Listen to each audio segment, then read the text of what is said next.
What are we protecting? You don't need butts in your life anymore. You're worried about job security? There is no security. There are no guarantees in life. That's right. I know that's right. All these people say to me, I'm going to live my life one day when things get right, when I get my feet on the ground. What are you walking on? What are you walking on? You know what I mean? People say, oh, well, I'm waiting for a problem-free life. I've got this going on. Tell me when something's not going on. If it's not one thing, it's 12 things.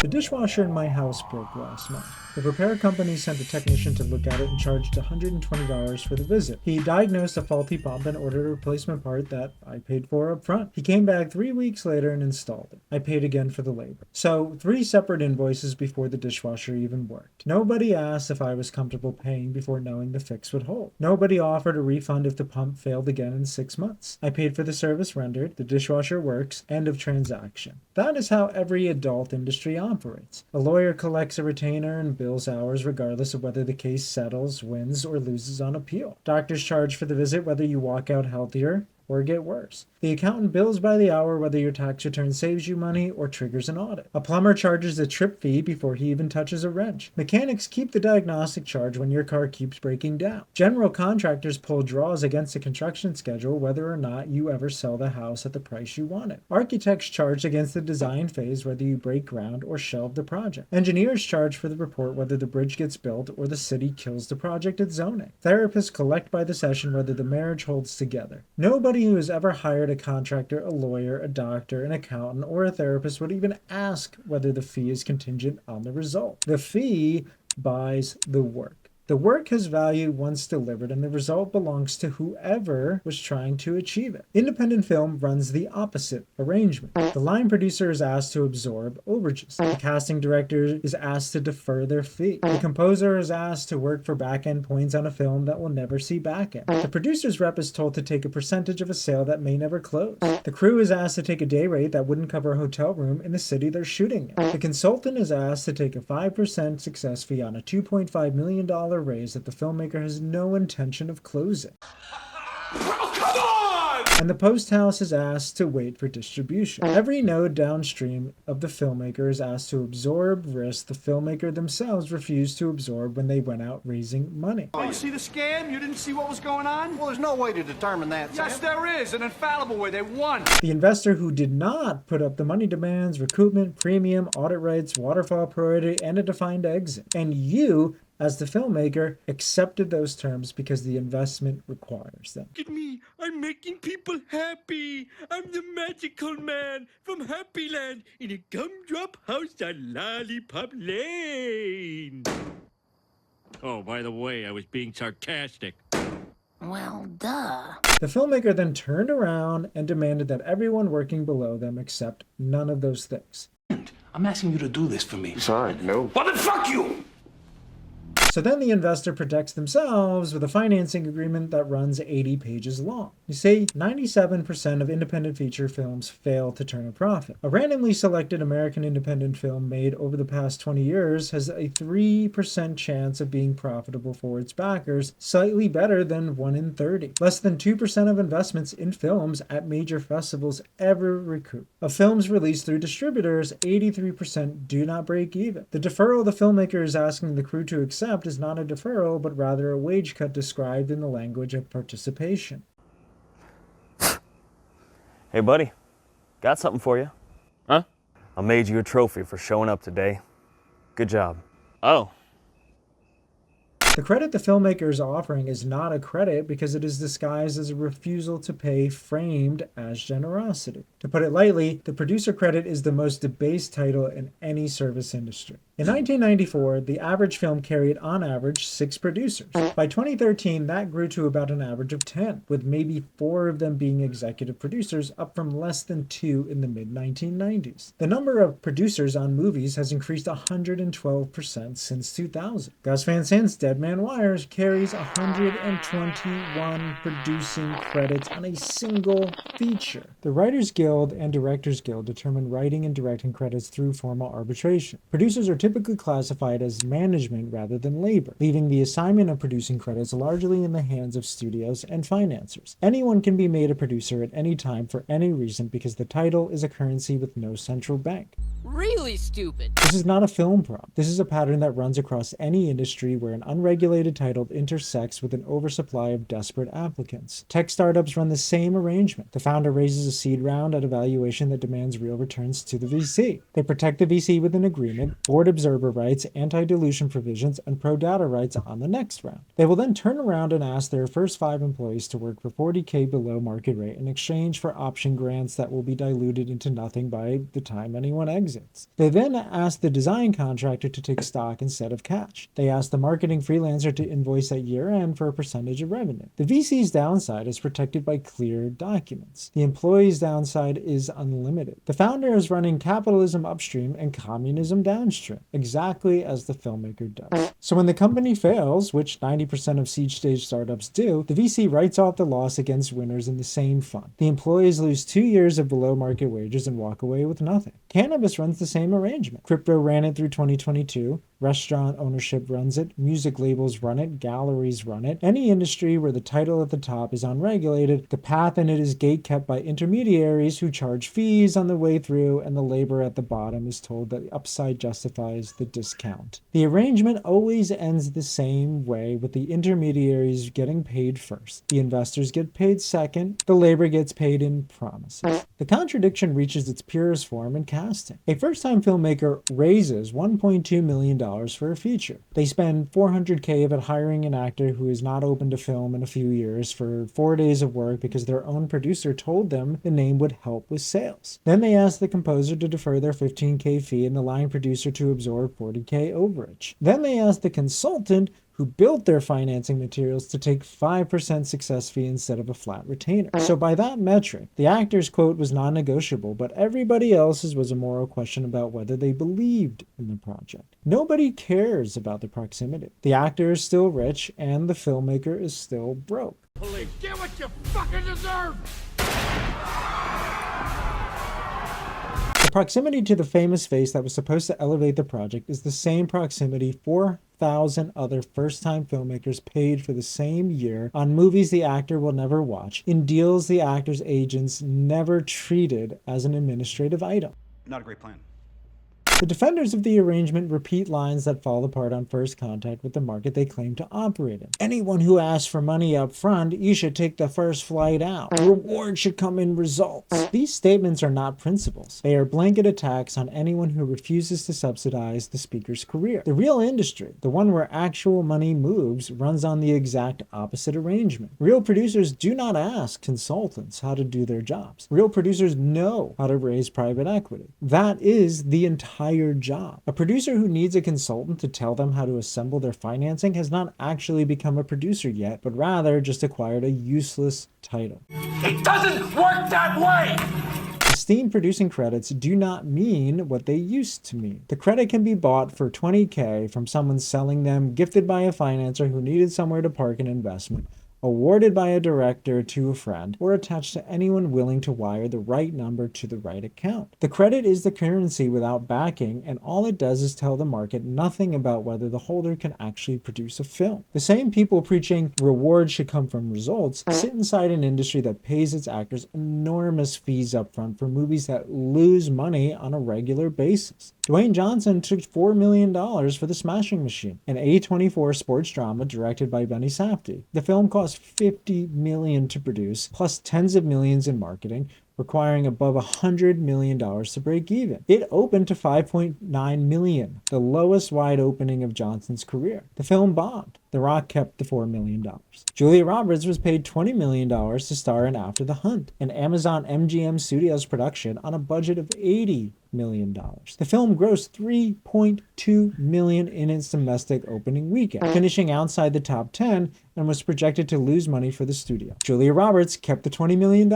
Robert Downey Jr. is being paid more than $100 million in salary and bonuses to play Doctor Doom in both Doomsday and Secret Wars. The combined production budget for the two films is projected to approach $2 billion, the most expensive MCU projects ever. After marketing, the films will need to gross multiple billions worldwide to break even. Robert Downey Jr. keeps the $100 million whether the films hit those numbers or not. He keeps it before they release. He gets private jet travel, dedicated security, and a trailer encampment as standard perks of the deal. The market knows this. Every investor putting money into a film with a name like that attached has already accepted that the upfront fee comes off the top regardless of whether the film performs. That is the standard deal at the top of the industry the defenders of the arrangement claim to be protecting filmmakers from. The exact arrangement that gets called predatory when a consultant invoices for work delivered is the standard arrangement at the top of the food chain, selectively. The actor's $4 million is professional compensation. The consultant's fee for front-loaded work is exploitation. The starving artist's excuse is, well, the cover. The entire posture of independent filmmaking is built around the idea that the people doing the work are too pure for money. The director is too pure to demand union scale. The crew is too pure to demand on-time payment. The composer is too pure to invoice. The consultant is too pure to charge a retainer. Meanwhile, the actor is rich, the agent is rich, the lawyer is rich, the financer is rich, the festival programmer is rich, the lab director is rich, the distribution executive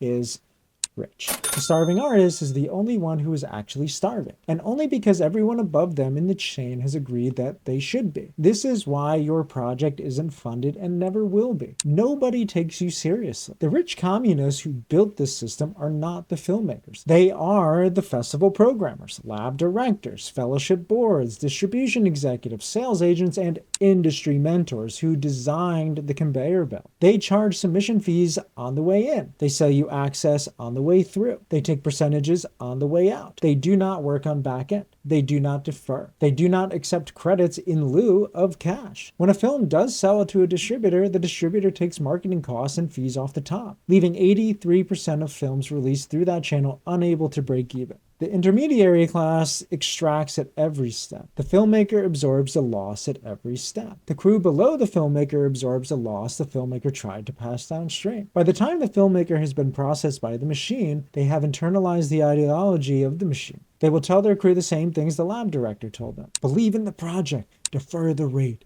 take the credit, trust the upsize. The communism flows downhill, the capitalism flows up. Real business runs on relationships. This is true in any field where the work is high stakes. The principles are scarce, and the cost of working with the wrong person is more than the cost of the engagement itself. Surgeons get hired through referrals from primary care physicians who have watched them work. Litigators get hired through other lawyers who have tried cases against them. Investment bankers get hired through CFOs who worked with them on previous deals. The list of professional industries operating on cold call referrals from strangers to strangers is vanishingly short, and the ones that do exist are explicitly transactional, low stakes, and replaceable. Cold messaging is what people do when they have not done the work to build the network. Cold pitching strangers on LinkedIn is what people do when they have not earned the introduction. Cold emailing producers with a script and a request for $2 million is what people do when they have not built the relationships that would put them anywhere those raises actually happen.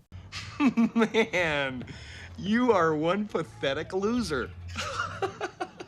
The cold approach works occasionally, but then again, so does the lottery. Treating either as a viable path to a career is how people lose 5 years of their lives discovering that strangers do not owe them attention. The defenders of the broken arrangement weaponize this. When a consultant declines to work on contingency, the rebuttal arrives from a desperate pig in some version of, and I quote, "The film business is unlike any other business. If I ask you to give me 3 legit producer names who paid you up front and you succeeded raising funds for them, you will tell me that you can't give any referrals. The burden is on you and no one else to make your value and argument stick," end quote. This is a category error performed by someone who does not understand any of the business they are comparing against. A surgeon does not hand a prospective patient a list of 3 patients whose heart she fixed. A litigator does not hand a prospective client a list of 3 clients who won. The relationship is the credential. The reputation is established through years of accumulated work inside a network that already knows the answer. People who hire at that level already inside the network or close enough to ask someone who is. People who demand a cold list of successful clients from a stranger announcing they have not done the work to be inside any network at all. The request betrays the position. The same pattern runs across every relationship-driven industry. The investor protection version of the defense arrives in a familiar form. A common warning runs along the lines of, and I quote, "Filmmakers should be wary of deals where they pay for an executive producer credit to help get the film financed or distributed on the grounds that that structure involves no committed capital, no guaranteed financing or distribution, no defined deliverables, fees owed even if you raise the funds or secure distribution yourself." End quote. The warning conflates two transactions. A pay-for-play EP credit deal sold on a vague promise of access is the system at its most extractive.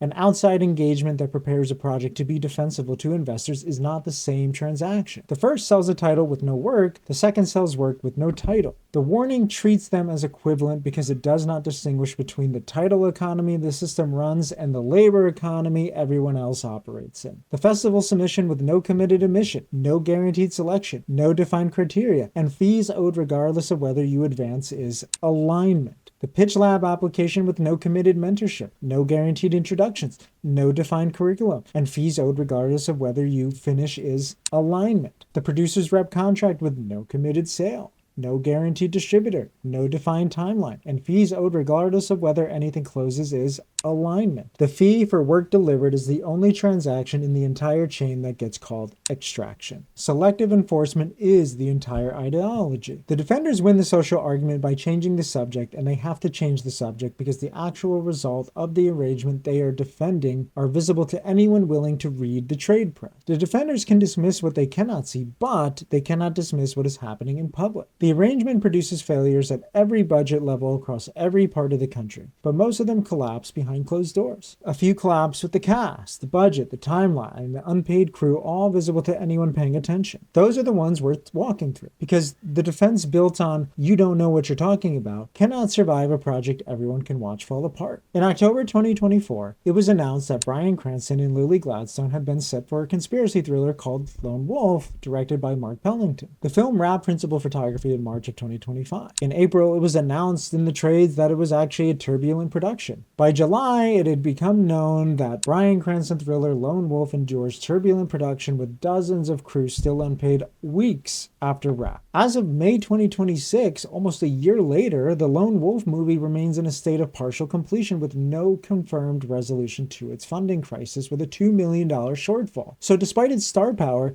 this film is a notable cautionary tale in independent film financing. The crew on Lone Wolf was not predatory. They worked the days they were hired for, and now they sit unpaid after all this time. They are the labor and management who trusted that the system at the top was actually doing the diligence. The defenders of the arrangement will say Lone Wolf is an exception. It is not. And fuck you. Productions wrap underfunded constantly. Crews go unpaid constantly. Vendors take legal action constantly. The cases that make it to the shills in the access media, like Deadline, are the cases where the talent is famous enough to make the failure newsworthy. The thousands of projects a year that fail at lower budgets with less famous casts do not get that article. They go silent, disappear. Then the filmmaker either tries again under a new production company name or just drops out of the industry. The system loses no sleep over any of it because the arrangement is the arrangement. So now, what is the point of all of this? It's not hire a consultant and call it solved. No, this is a warning. Your project is not failing because the market is bad. It is bad. It is not failing because audiences changed or because streaming killed indie or because your actor dropped out that was never attached to begin with. Those are the explanations the system feeds you on the way out the door, designed to send you back into the same arrangement that produced the failure. Your project is failing because the investor at the top of the waterfall reads the same warning signs the consultant read on day one. The investor demands recoupment, audit rights, a completion bond, key person insurance, a fully closed budget, distribution evidence, a sales agent's letter, and a closing date. The investor pays the securities lawyer $50K, the entertainment lawyer $25K, and the business affairs consultant whatever the budget review costs. None of those professionals work on contingency. The investor pays them whether the film closes or not because diligence is what protects the principal. A 5% success fee is what you pay a broker bringing you a deal, not what you pay the person preparing the deal to be brought. The investor knows that. So does the lawyer, the bond company, and the consultant who walked. left, and the crew who is now left for streaming. The festival circuit, the lab directors, and the mentor economy do not want the filmmaker to know it. A filmmaker who knows it stops submitting to festivals that will not refund losers, stops paying lab fees for admission lotteries, stops hiring consultants on contingency, and starts answering the questions the investor has already asked. At which point they stop being a filmmaker who cannot get funded and become a filmmaker who can. The consultant who walked away and the investor who passed reached the same conclusion through the same process. The filmmakers think the consultant was the problem when the investor already knew the consultant was the warning. So, here are the lessons.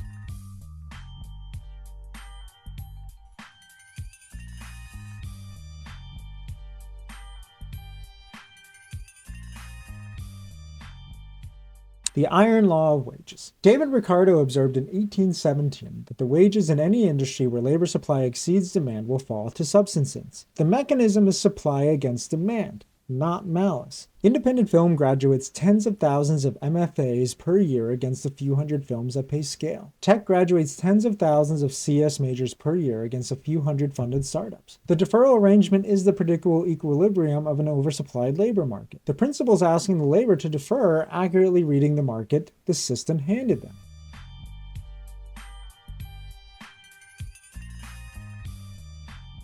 The construction draw. Every commercial real estate project in the United States runs on a draw schedule. The general contractor submits invoices at predetermined milestones. The bank releases funds against the milestones. The contractor pays his subcontractors on the same schedule. Every node in the chain is accountable to the node above it through written terms enforced by lien rights. A subcontractor who is not paid in 90 days files a mechanic's lien against the property. The lien attaches to the title. The owner cannot sell or refinance until the lien clears. Independent film has no equivalent. Tech has no equivalent. The composer who is not paid has no rights against the negative. The contract developer who is not paid has no rights against the code base. The industries were designed without the legal infrastructure that makes comparable industries function. The deferral arrangement is what fills the gap left by the absence of enforcement.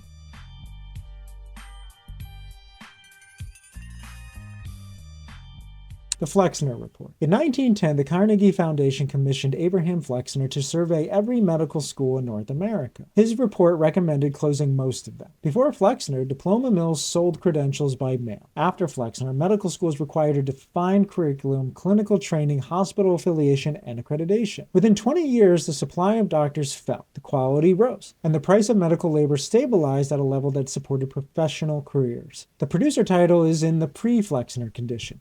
The founder title is in the pre-Flexner condition. The advisor title is in the pre-Flexner condition. Until something certifies the title, the credit will continue to be sold for cash. The price of legitimate labor will continue to fall, and the industry will continue to complain it cannot find good people while making the good ones unaffordable. The contradiction at the heart of independent film is not going to fix itself. The only adjustable variable is the labor at the bottom. The system depends on their continued willingness to accept terms no professional in any other industry would sign. When they stop accepting, the system fails. When they keep accepting, it continues. So where do you start? Let's find out. That is the work of Wrap Consulting. What is your risk-adjusted project profile? Everything else is just hollow garbage. Return that shit to sender. If you like this video, thank you for watching. I invite you to please like, share, and subscribe, and I will see you next time.